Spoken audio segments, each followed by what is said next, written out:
నేనేమన్నా ఇప్పటి నుంచి ఈయన పేరు యనుమల రేవంత్ రెడ్డి కాదు ఎగవేతల రేవంత్ రెడ్డి అని పిలుస్తాము అని చెప్పిన.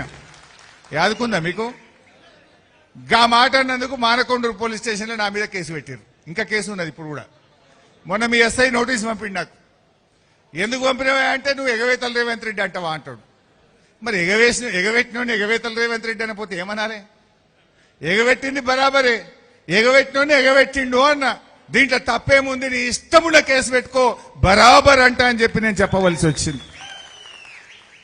ఇలా మోసగాడు నిజంగా చెప్పాలంటే. ఇవాళ రాష్ట్రంలో రైతుల పరిస్థితి మీకు బాగా తెలుసు. రెండు నెలల తర్వాత కూడా ఇంకా వడ్లుంటాయా? మృగశిర కార్తీ కూడా దగ్గర పడ్డది. రోహిన్ కార్తీ వచ్చే వరకే వడ్లు అయిపోవాలి. మృగశిర కార్తీ అయిపోతుంటే కూడా ఇంకా కళ్ళాలల్లా పాపం 2 నెలల నుంచి వడ్ల బస్తాల దగ్గర రైతులు పడిగాపులు కాస్తున్నారు. చెదలొస్తున్నది, కొన్ని జాగాల వడ్లకు చెదలొస్తుంది సంచులకు. అయినా వడ్లు కొనే పరిస్థితి లేదు. అసలు రైతును నిండా ముంచిండు రేవంత్ రెడ్డి.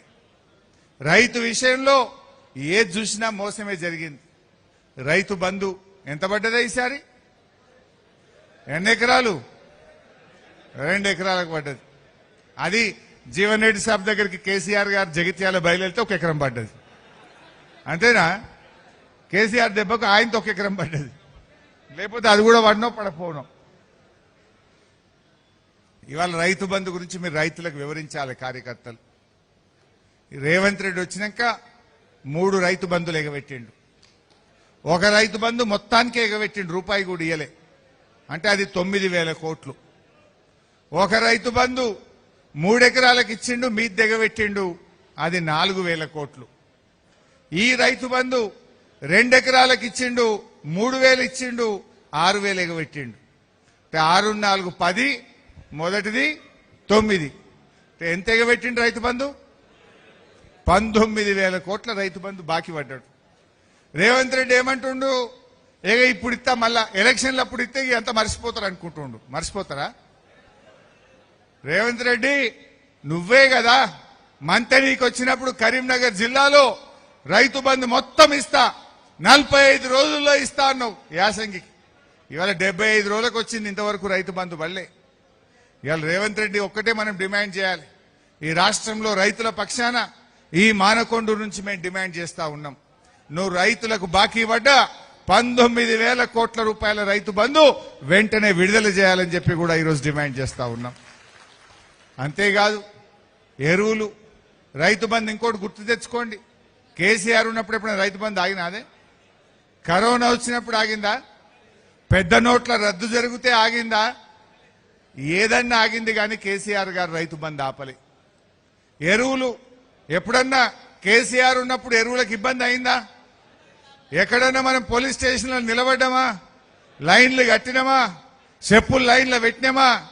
కాంగ్రెస్ వచ్చింది, మళ్ళా పాతకాలం వచ్చిందా లేదా? ఇప్పుడు యాప్ పెట్టిండు.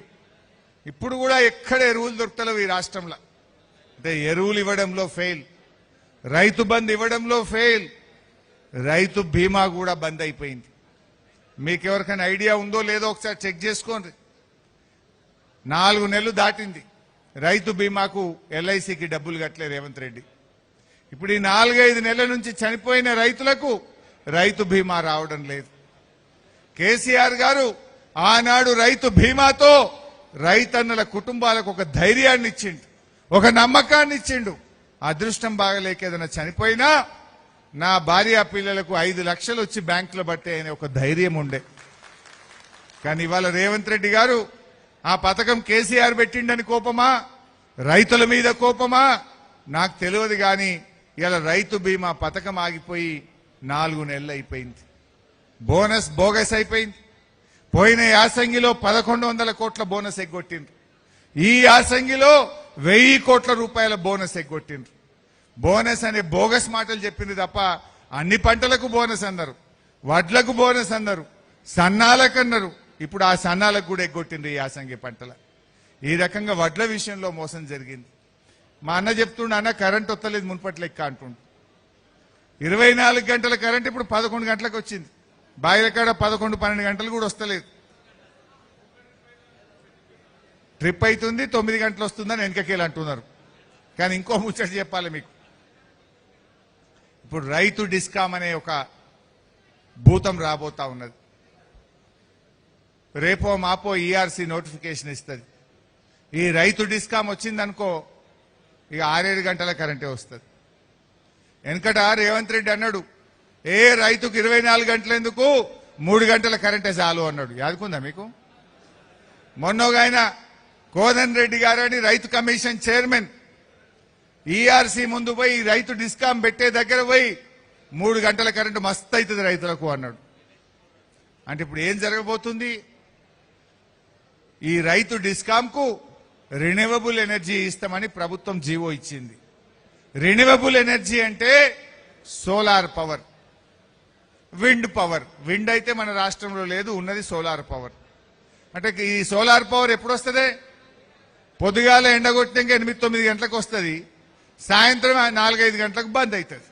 అంటే రేపు రైతుకు బాయి కాడే కరెంట్ ఎప్పుడు ఉంటుంది అంటే పొద్దుగాల 7-8 గంటలకు వస్తుంది, సాయంత్రం 4-5కి బంద్ అవుతుంది. అంటే 7-8 గంటల కరెంటే వస్తుంది రేపు. నిజంగా ఈ పగటిపూట ఎండల కాల్వ వారుతుందా? మనం ఎందుకు రాత్రి పెట్టుకుంటాం? రాత్రి అయితే ఎండ ఉండదు, చివరి మడిదాకా నీళ్లు పోతాయి, కాల్వ వారుతుందని పెట్టుకుంటాం. రేపు రేవంత్ రెడ్డి గారు ఈ రైతు డిస్కామ్ పేరిట రైతుల ఉసురు పోసుకోబోతా ఉన్నాడు. అంటే ఈ రైతు డిస్కామ్ అమల్లోకి వచ్చిందంటే 24 గంటల ఉచిత కరెంటుకు రేవంత్ రెడ్డి ఉరేసినట్టే లెక్క. ఇక రాదు 24 గంటలు. నా దృష్టిలో కరెంట్ ఎగబెట్టి, రైతు బంద్ ఎగబెట్టి, రైతు బీమా బంద్ చేసి, వడ్లు కొనక, బోనస్ ఇయ్యక, ఎరువులు ఇయ్యక, ఇంత గోస పెట్టినాక ఇంకెవరైనా రైతు అనేట ఆయన కాంగ్రెస్ కోటెత్తాడే? వేస్తారా? ఉన్నాయన్ని బంద్ పెట్టిండు, కొత్తగా ఏమి ఇయ్యలే. మంచిగా వచ్చే ఎరువులు రాకుండా అయిపోయినాయి, మంచిగా వచ్చే రైతు బంధు రాకుండా అయిపోయింది, రైతు బీమా బందే పెట్టిండు, కరెంటును ఆగం చేసిండు, బోనస్ ఎగబెట్టిండు, ఇప్పుడు ఆ వడ్లకు తరుగు పెట్టిండు, కొనే వడ్లకు తరుగు పెట్టిండు. ఇంకా అసలు రైతు వేస్తాడా? కాంగ్రెస్ పార్టీ వాళ్ళు కూడా సర్రా కాంగ్రెస్ పార్టీ కార్యకర్త కూడా రేపు రైతు అనేవాడు కాంగ్రెస్ కోటేడు. వాళ్ళే అంటున్నారు, ఇవాళ కాంగ్రెస్ సానుభూతి పరులే అంటున్నారు, అరే ఏం చేసిండో కానీ కేసీఆర్ ఉండగానే మంచిగా ఉండే పోయి, టైం మీద రైతు బంధు వచ్చింది, కడుపు నిండా కరెంట్ వచ్చింది, యూరియా మంచిగా దొరికింది, వడ్లు కొన్నారు, ఈయన నమ్మితే ఆగమైపోయినామని చెప్పి ఇవాళ కాంగ్రెస్ పార్టీ చెందిన రైతులు వారి సానుభూతి పరులే మాట్లాడుతున్నటువంటి పరిస్థితి ఉంది. అందువల్ల నేను కార్యకర్తల్ని కోరేది ఒక్కటే, మన గెలుపు ఖాయమైపోయింది. ఇది ప్రజల కోసం, మనకంటే కూడా. ఎందుకంటే మనం తెలంగాణ తెచ్చిన వాళ్ళం, పోరాడిన వాళ్ళం, జైళ్లలో పడ్డోళ్ళం, దశాబ్దాల కలను నిజం చేసిన పార్టీ బీఆర్ఎస్ పార్టీ. ఈ తెలంగాణ తెచ్చిన బీఆర్ఎస్ పార్టీ రేపు ఈ తెలంగాణ దేశానికి ఆదర్శంగా ఉండాలని కోరుకుంటారు తప్ప తెలంగాణ దెబ్బతింటే బాధపడితే ఊరుకోం. మనం పోరాడాలి. ఈ తెలంగాణను మళ్ళా మన కళ్ళ ముందు ఖరాబ్ కానియద్దు. అందుకోసమే ఇవాళ బీఆర్ఎస్ గెలవాల్సినటువంటి అవసరం ఉంది. కాంగ్రెస్ లో రేవంత్ రెడ్డి మంత్రులు పోటీపడి దోచుకునేటువంటి పరిస్థితి ఏర్పడ్డది. అందుకే మనం జాగ్రత్తగా ఉందాం. ఇవాళ ఒకటి మాత్రం క్లియర్, ఇవాళ ఏ వర్గం చూసినా బీఆర్ఎస్ వైపే చూస్తున్నారు. రైతులు కాంగ్రెస్ కు దూరం అయిపోయింది. విద్యార్థులు ఇవాళ ఫీజు రియంబర్స్మెంట్ ఇయ్యక 30 లక్షల మంది విద్యార్థుల భవిష్యత్తుతో చెలగాట మారుతుండ్రు రేవంత్ రెడ్డి. ఇవాళ పొద్దున నేను ఇడికి వస్తా ఉంటే 2 పిల్లలు వచ్చిండ్రు. సార్ నాకు కాలేజీలో సర్టిఫికెట్లు ఇస్తలేరు, జర ఫోన్ చేయి సార్ అన్నాడు. నేను కాలేజీ వాళ్ళకి ఫోన్ చేస్తే కాలేజీ వాళ్ళు ఏమంటుండ్రు, మీ గవర్నమెంట్ ఉండగా ఫీజు రియంబర్స్మెంట్ మంచిగా వచ్చింది సార్, ఈ రేవంత్ రెడ్డి వచ్చినాక ఫీజు రియంబర్స్మెంట్ బంద్ అయింది, మేము కరెంట్ బిల్ ఎట్లా కట్టాలి, జీతాలు ఎట్లా ఇవ్వాలి, మేము ఫీజు రియంబర్స్మెంట్ వచ్చేదాకా పిల్లలకు సర్టిఫికెట్లు ఇయ్యము అంటున్నారు. అంటే పిల్లలతో జీవితాలతో, ఆ పిల్లలకు సర్టిఫికెట్ రాకపోతే డిగ్రీ చదివిన వాళ్ళు రేపు పీజీ చదవద్దా, డిగ్రీ చదివిన వాళ్ళు రేపు ఉద్యోగాలు చేసుకోవద్దా? అంటే 30 లక్షల మంది పిల్లల జీవితాలతోని ఇవాళ రేవంత్ రెడ్డి గారు ఆడుకుంటున్నటువంటి పరిస్థితి. కొన్ని అబద్దాలు ప్రచారం చేస్తున్నారు. బీఆర్ఎస్ ఉండగా ఫీజు రియంబర్స్మెంట్ ఇయ్యలేదు అంటారు. కార్యకర్తలు బాగా గుర్తుపెట్టుకోండి, మన 9.5 ఏళ్ల బీఆర్ఎస్ టైంలో రెండేళ్లు కరోనా వచ్చినా, ఎకానమీ మందగించినా, పెద్ద నోట్ల రద్దు జరిగినా 9.5 ఏళ్లలో మనం 19,500 కోట్ల రూపాయల ఫీజు రియంబర్స్మెంట్ ఇచ్చాం. 19,500 కోట్ల ఫీజు రియంబర్స్మెంట్ ఇచ్చాం.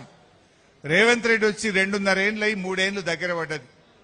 ఒక్క రూపాయి ఫీజు రియంబర్స్మెంట్ ఇవ్వలేదు. ఒక్క రూపాయి కూడా ఇవ్వలేటి వరకు. ఎవరికి ఫీజు రియంబర్స్మెంట్? మా దళితులకు, మా గిరిజనులకు, మా బలహీన వర్గాల పిల్లలు కదా చదువుకునేది. అంటే నీకు దళితులంటే, గిరిజనులంటే, బలహీన వర్గాల ప్రజలంటే ఈ రేవంత్ రెడ్డికి లెక్క లేకుండా పోయింది. ఆ పిల్లలకు చదువులకు దూరం చేస్తున్నాడు. ఇలా పిల్లలు చదువులకు దూరం అయితే ఒక తరమే ఆగమైపోతుంది. ఒక తరం వెనుకబడిపోతుంది.